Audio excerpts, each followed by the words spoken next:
오늘은 사순 제5주일입니다. 예수님께서 말씀하십니다.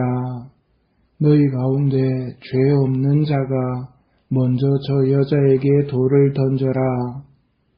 사람들은 떠나갑니다. 예수님의 가르침을 새겨봅시다. 너는 어찌하여 형제의 눈 속에 있는 티는 보면서 내 눈 속에 있는 들보는 깨닫지 못하느냐. 음욕을 품고 여자를 바라보는 자는 누구나 이미 마음으로 그 여자와 간음한 것이다. 내가 정말 기뻐하는 것이 악인의 죽음이겠느냐. 주 하느님의 말이다. 악인이 자기가 걸어온 길을 버리고 돌아서서 사는 것이 아니겠느냐. 하느님의 마음을 알려주는 말씀들입니다. 오늘도 말씀하십니다. 가거라. 그리고 이제부터 다시는 죄 짓지 마라. 용서받았다고 해서 죄를 지어도 된다는 것은 아님을 분명히 말씀하십니다. 이사야서는 주님 백성의 목적을 알려줍니다. 이들은 내가 나를 위하여 빚어 만든 백성, 이들이 나에 대한 찬양을 전하리라.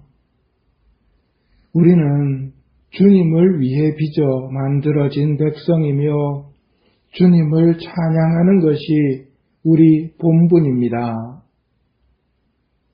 우리는 주님을 위해서 창조가 되었고 주님을 찬양하는 것이 목적이라면 주님께서는 우리에게 뭘 해주시는가? 내가 선택한 나의 백성에게 물을 마시게 하려고 광야에는 샘을 내고 사막에는 강을 내기 때문이다. 하느님께서는 우리를 위해 광야에 샘을 내고 사막에 강을 내시는 분입니다. 주님을 찬양하는 삶은 세속과 마귀와 육신이 유혹하는 이 세상에서 쉽지 않은 일입니다.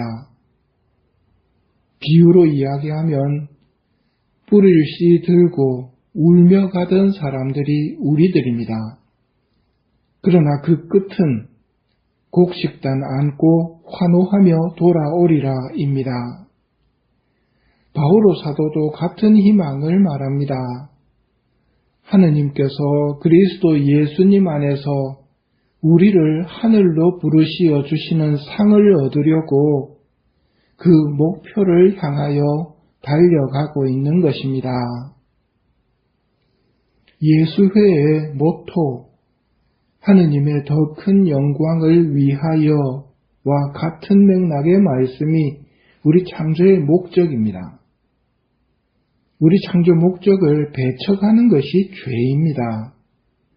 하느님 아닌 엉뚱한 것을 첫자리에 놓는 것이 죄이기에 반드시 피해야만 하는 것입니다. 목적을 벗어난 것들이 모이는 곳이 쓰레기통입니다. 목적을 벗어나게 하는 죄의 지독함에 대해 예수님께서는 이렇게 가르치셨습니다. 내 오른 눈이 너를 죄짓게 하거든 그것을 빼어 던져버려라. 온 몸이 지옥에 던져지는 것보다 지체 하나를 잃는 것이 낫다.